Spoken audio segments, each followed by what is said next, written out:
ഇത് കൊച്ചി മെട്രോൻ്റെ താഴെ കൂടെ ഉള്ള കാറിൽ കൂടെ പോയപ്പോൾ ഞാൻ എടുത്ത വീഡിയോ ആണ് ഇത്. ഏതാണ്ട് ഉച്ച സമയത്താണ് എടുത്തിരിക്കുന്നത്. അധികം തിരക്കില്ല, എന്നാൽ ഞങ്ങൾ പതുക്കെയാണ് വണ്ടി ഓടിക്കുന്നത് കേട്ടോ. നോക്കിയോ, ഇപ്പോൾ സ്റ്റേഷൻ വരും, മെട്രോ സ്റ്റേഷൻ. ഇപ്പോൾ വരുന്ന മെട്രോ സ്റ്റേഷൻ ഏതാണെന്ന് നോക്കാം നമുക്ക്. എനിക്ക് അത്ര വലിയ പിടിയൊന്നുമില്ല, നോക്കട്ടെ. എനിക്ക് തോന്നുന്നു കമ്പനിപ്പടിയാണെന്ന് തോന്നുന്നു, കമ്പനിപ്പടി. ഇപ്പോൾ കണ്ടോ, അപ്പോൾ ഈ റോഡിൻ്റെ ഇരു സൈഡിലും അത് മുകളിലൂടെ ഇങ്ങനെ നമുക്ക് രണ്ട് സൈഡിൽ നിന്നും നമുക്ക് മെട്രോയിലേക്ക് കയറാം, സ്റ്റേഷനിലേക്ക് കയറാം. അതിൻ്റെ ഉള്ളിൽ നല്ലൊരു പുതുമയാണ്, നമുക്കൊരു പ്രത്യേക മെട്രോ സ്റ്റേഷൻ എന്ന് പറഞ്ഞാൽ ഒരു അനുഭവമാണ്. അത് കയറി കഴിയുമ്പോഴേ, ആദ്യമായിട്ട് കയറി കഴിഞ്ഞപ്പോഴുണ്ടായ ഒരു അനുഭവം വ്യത്യസ്തമായിരുന്നു. ഇതുവരെ നമുക്കില്ലാത്തൊരു ഫീലിംഗാണ് വരുന്നത്. പിന്നെ മെട്രോൻ്റെ അകത്ത് കയറിയാലും നമുക്ക് അവിടെ ഒരു പ്രത്യേക കൾച്ചറാണ്.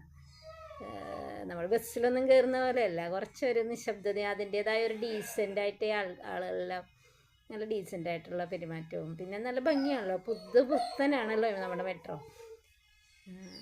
നല്ലതാണ്, പെട്ടെന്ന് എത്തുകയും ചെയ്യും, തിരക്കുമില്ല, ആരും അധികം സംസാരിക്കുകയോ അങ്ങനെയൊന്നുമില്ല. ഒരു കൾച്ചർ കീപ്പ് ചെയ്യുന്നുണ്ട്. മഴയുണ്ടായിരുന്നു കേട്ടോ, അതുകൊണ്ട് ഈ വീഡിയോ കുറച്ച് ഒരു ഡിസ്റ്റർബൻസ് ഉണ്ട്, അതിന് കുഴപ്പമില്ല. ഇനി നടുക്കുണ്ടോ ഈ മെട്രോൻ്റെ തൊട്ട് താഴെ അവിടെ കുറച്ച് ചെടികളൊക്കെ വെച്ച് പിടിപ്പിക്കുകയായിരുന്നെങ്കിൽ നല്ലതായിരുന്നു. ചിലയിടത്തേക്കുണ്ട് കേട്ടോ, ജോസ് ജംഗ്ഷനിലൊക്കെ ചെടികളൊക്കെ വെച്ച് പിടിപ്പിച്ചിട്ടുണ്ട്. പക്ഷേ വെച്ച് പിടിപ്പിച്ചാൽ അത് മെയിൻറ്റെയിൻ ചെയ്യുന്നില്ല, പലപ്പോഴും അത് ഉണങ്ങിയൊക്കെ നിൽക്കുന്നത് കാണാം. ഞങ്ങളുടെ പട്ടിക്കുട്ടി മിസ്സി അവിടെ കരയുന്നുണ്ട്, അതിൻ്റെ ഒരു ശബ്ദവും കൂടെ ഉണ്ട് കേട്ടോ.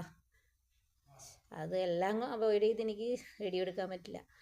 ഞാൻ അപ്പോൾ അടുത്ത സ്റ്റേഷനിലേക്ക് ഇപ്പോൾ നമ്മൾ കണ്ടത് കമ്പനിപ്പടിയല്ലേ. കമ്പനിപ്പടി കഴിഞ്ഞ് ഈ കാറിലൂടെ പോകുമ്പോൾ ഏതാണ്ട് 1.5 മിനിറ്റേ ഉള്ളൂ, അത്രേ ഉള്ളൂ. എത്ര കിലോമീറ്റർ ഉണ്ടെന്ന് എനിക്കറിയില്ല കൃത്യമായിട്ട്. അപ്പോൾ എനിക്ക് തോന്നുന്നു ഈ സ്റ്റേഷൻ പുളിഞ്ചോടാണെന്ന് തോന്നുന്നു, പുളിഞ്ചോട്. അപ്പോൾ കാറിലൂടെ പോലും ഇത്ര സമയം അതിനാകുന്നുള്ളൂ. അടുത്തടുത്തുണ്ട് സ്റ്റേഷൻസ്.